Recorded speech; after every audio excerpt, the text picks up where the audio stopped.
Welcome back to the Brain Mission channel. I'm your host Brainy, and today we're going to be taking a look at what we did today for the PEP math performance task that was done today, March 20th, 2025. Let's see how we would have done if we had taken it ourselves. So let's start with transportation. So it says Mr. Taylor has decided to get into the transportation business. He wants to buy a motor vehicle to take students and teachers to school. The schools are located in Bakertown. He has to decide whether to buy a bus or a car. The students and teachers live in Prime Estates, which is also located in Bakertown. Help Mr. Taylor to 1. Determine the actual distance between different locations. 2. Calculate the actual number of trips that a bus and a car may make on a given day. And 3. Calculate the amount of money that could be made daily from each vehicle. And finally 4. Recommend which of the two vehicles he should buy. Okay, good. Clear instructions here. So part 1, Bakertown. The diagram below represents places located in Bakertown. This is a high school, this is a primary school, and this is a prime estates.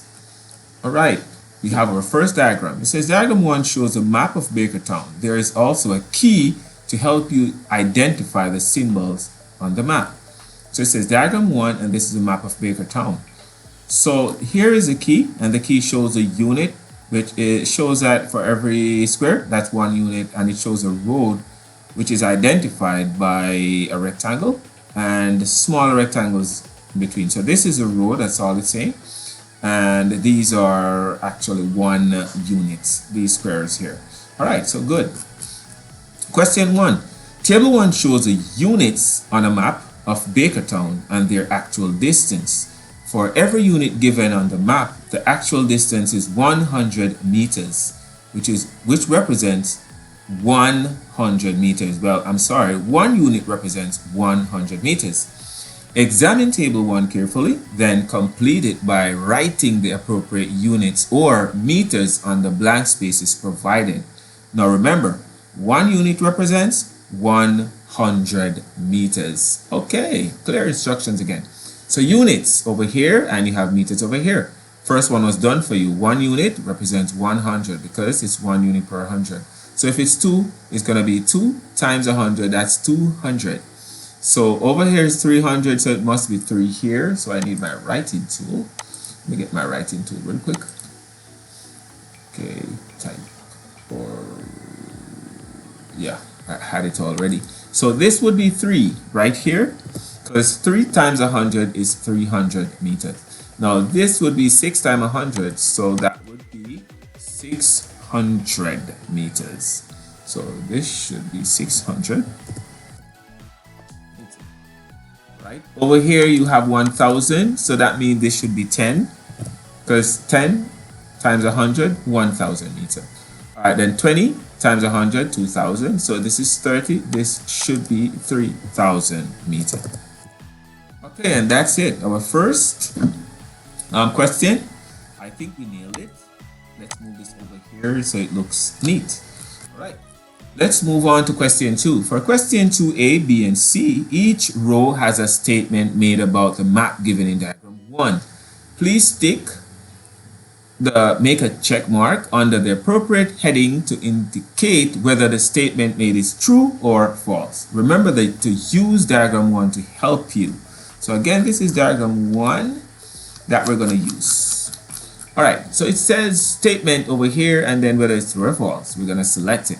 The primary school and the high school are both located on Main Street. So I say this is Main Street right here, the name of the street, and this is the primary school, the high school, they're located on the same street. So I would say that this is true. So let me get the check mark.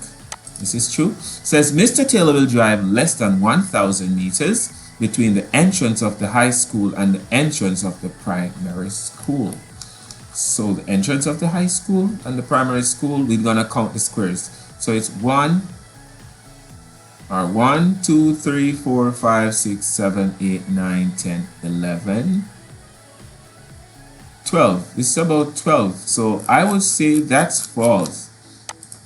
It's not less than, it's actually more. So if Mr. Taylor uses English Road to go from the entrance of Prime Estate to the entrance of the high school, he will drive at least 1.6 kilometers, which is 1,600 meters. So let's check. This is the entrance from Prime Estate, and this is the entrance of the high school. So if this is the high school, right? The high school to the high school, right? So if he's driving and taking the old English Road, he's gonna start here. So you have start here. You have 1, 2, 3, 4, 5, 6, 7, 8, 9, 10, 11, 12, 13, 14, 15, 16. So it is 16. So it says here that he would drive at least. So I'll say that's true, right? So let's move on. This page was left blank, so let's move on to part 2, number of trips. Diagram 2 shows on average the number of trips made with full loads by each vehicle, car and bus in a day. Each trip is made between Prime Estates and the primary school. A full load is when all the seats in the vehicle are occupied by passengers. Okay, so we have the graph here that shows the y-axis is showing how many trips with full loads, and down here showing the time. And here it shows that the blue columns are cars and the red are orange. Not sure, I'm colorblind. They are actually right here. These are buses, I should say. So I need to change this, right? Yes, to write it. All right, so based on the graph, what is the total number of trips made with a full load by the car and the bus in a day between Prime Estate and the primary school? So here for the car, it would be what, 6? Over here for the car, it's 6 again. And over here for the car, this looks like 5, right? And here for the car, this looks like 3. So 6 and 6, 12, and 8, that's 20 so far. Let's see for the bus. This is 2. This looks like 1. This is 2. And this looks like 1 again. Alright, so that will be 2 and 2, 4 and 2, 6. So that will be 20 for the car, actually.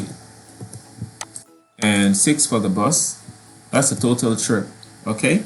So just add them all up and you'll get the total for the car and the bus. Alright, so it's 20 trips made by the car each day and 6 trips made by the bus each day. So let's move to the next one. It says car. A full load for a car is when 4 passengers are seated. The ratio of the number of teachers to the number of students traveling in a car that has a full load is 1 to 3. So we're using a ratio of 1 to 3. Diagram 3 shows the total number of teachers labeled T and the total number of students labeled S that travels in a car that has a full load. So it's already done for you. The driver is here. This is a teacher, which is 1, and then you have 3 students, which is a 1 to 3, and that fulfills that.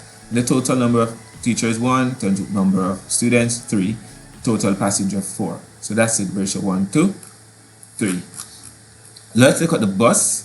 A full load of a bus is when 14 passengers are seated. The ratio of the number of teachers to the number of students traveling in the bus that has a full load is 1 to 6. So we should do the same thing this time for the teacher. Let's put the teachers. So it's 1 to 6. So this is 1 teacher at the front. And let's put 6 students here. So this is 1 student. 1 student. And 1 more student here. So that's 1 to 6. Now we need another teacher here. And then another 6 students. So we have 1, 2, 3, 4, 5, 6. So that's 2, right? Or 1 to 6. Over 2 teachers, and it's 12 students. So it would total number of teachers would be 2 here. Total number of students will be 12. Oh, not 14, 12. So the total would be 14. 2 plus 12 equals 14. Let's move to question 4.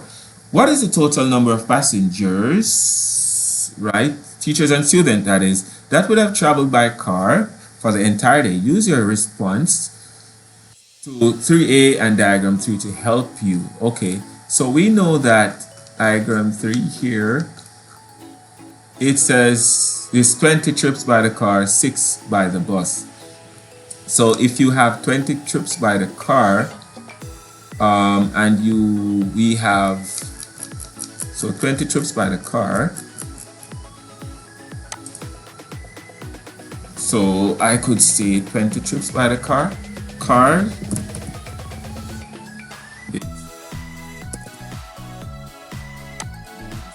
teachers here. So for the teachers, this is the car first, like, so car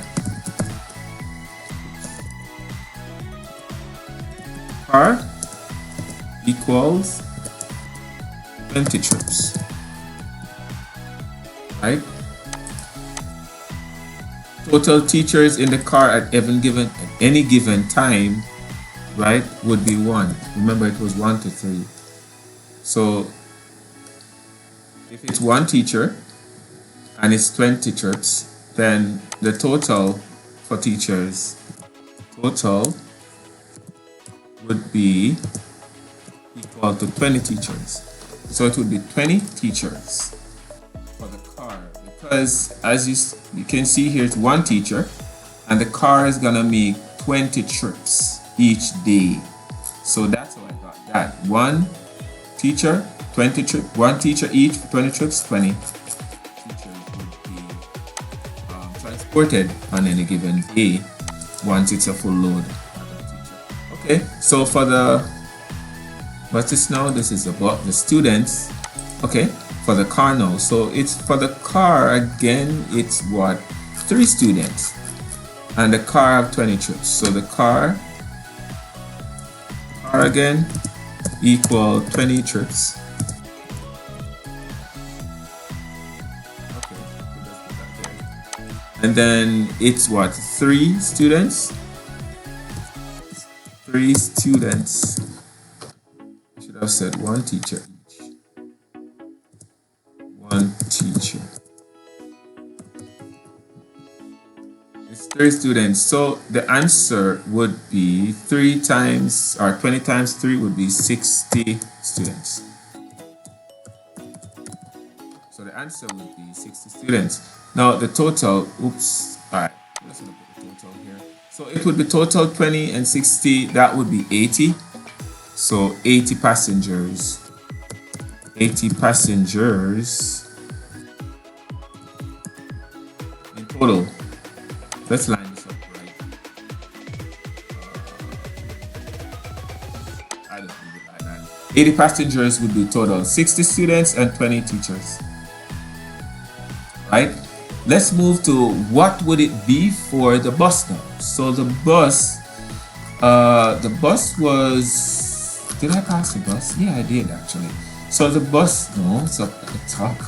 The bus was 6 trips for the entire day. So the bus is actually 6 for the entire day. So 6 trips. Right? Let's put this in over here, or up a little bit. And then how many teachers would be in the bus? 2. Well, it would be 2 teachers for each trip. Like 2 teachers per trip. So if that's the case, you have 6. That's 6 2's 12. 12 teachers total. Right, and for the students in the bus, I think it was the bus made again 6 trips. 6 trips, right? And it was 12 students. 12 students per trip.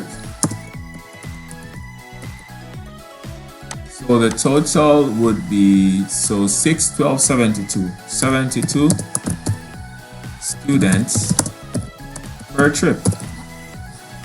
All right. So this looked like it would be 84 in total. Right, so total passenger 84.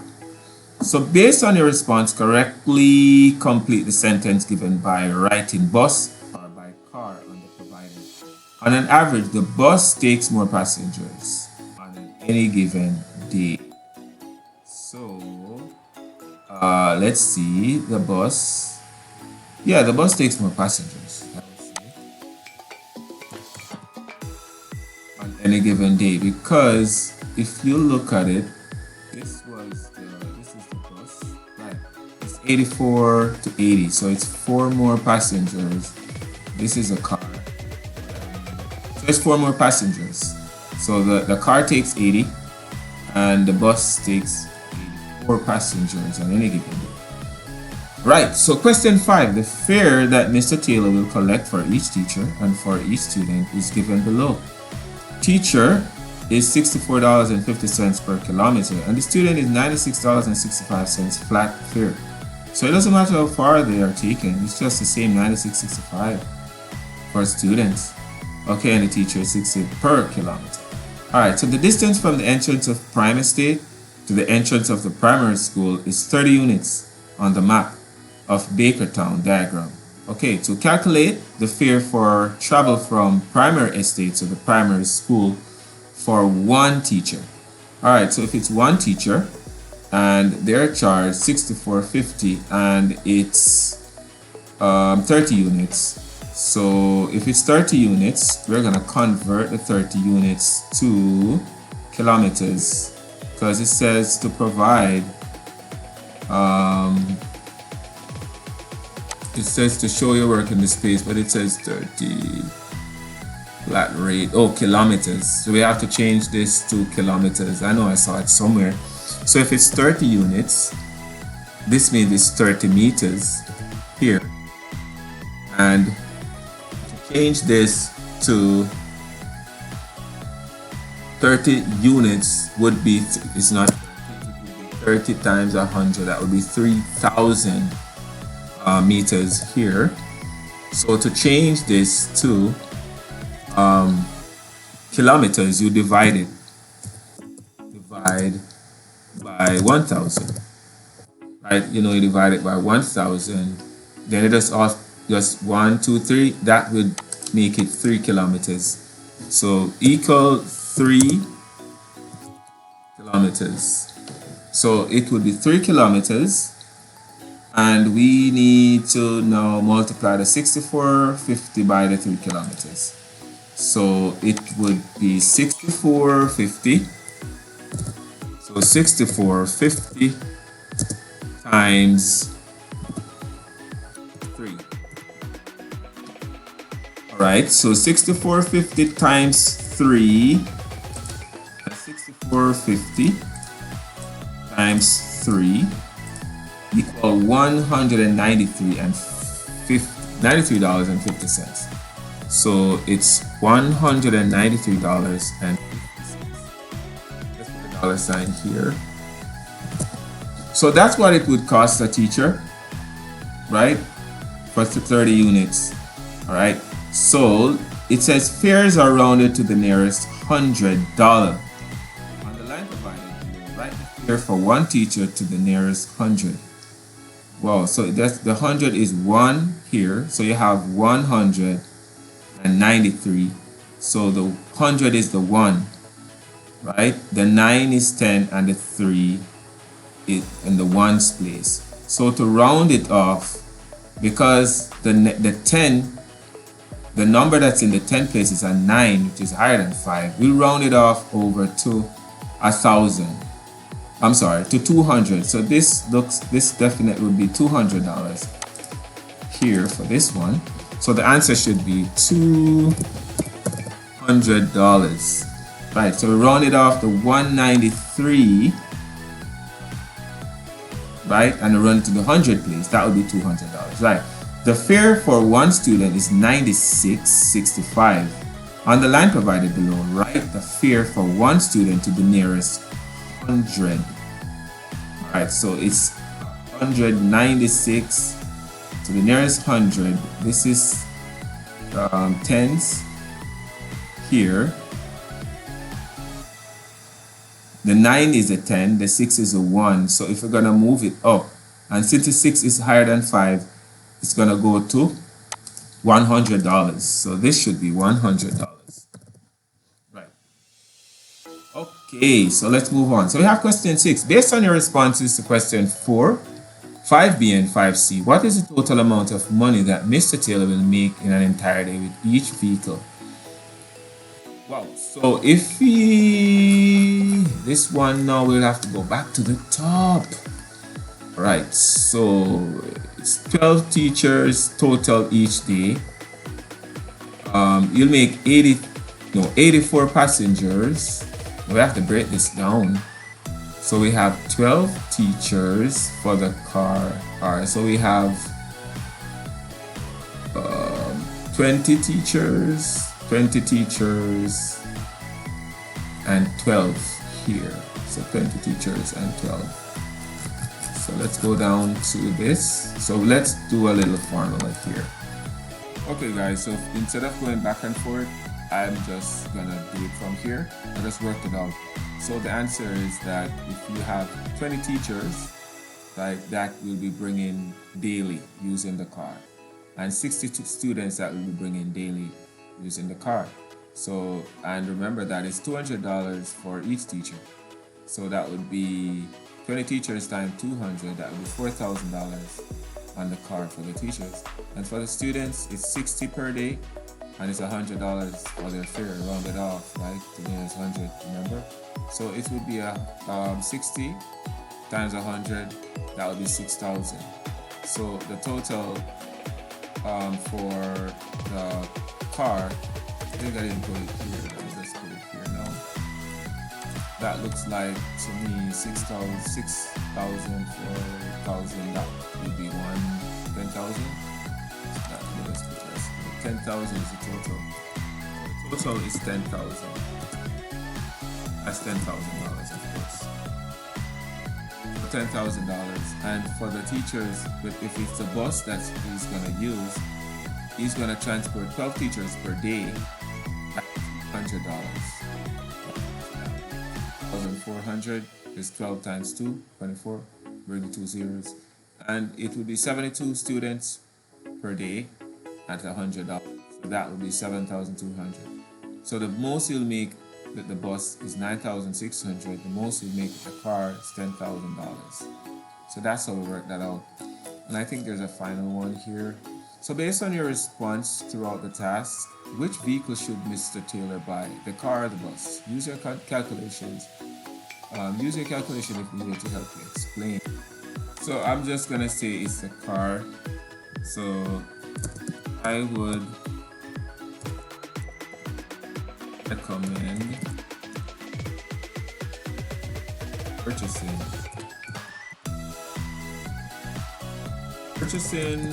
the car because he would make what was it? He made $400 more. He'd make $400 more. And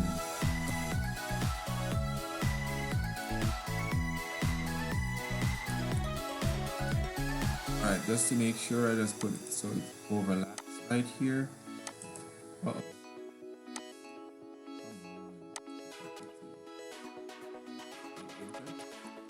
So it makes more than the bus. So I'll just put it right here. And I think that should be it. That's it. So let me know what you think. I think this was feasible, right? I think this was a good assessment. I'm sure that you guys would have gotten good scores. And I think if I had done it, I would have gotten good scores as well. Good luck. Remember to like, subscribe, share it to anyone that you think needs it. And again, I'll see you later. I'm Brainy.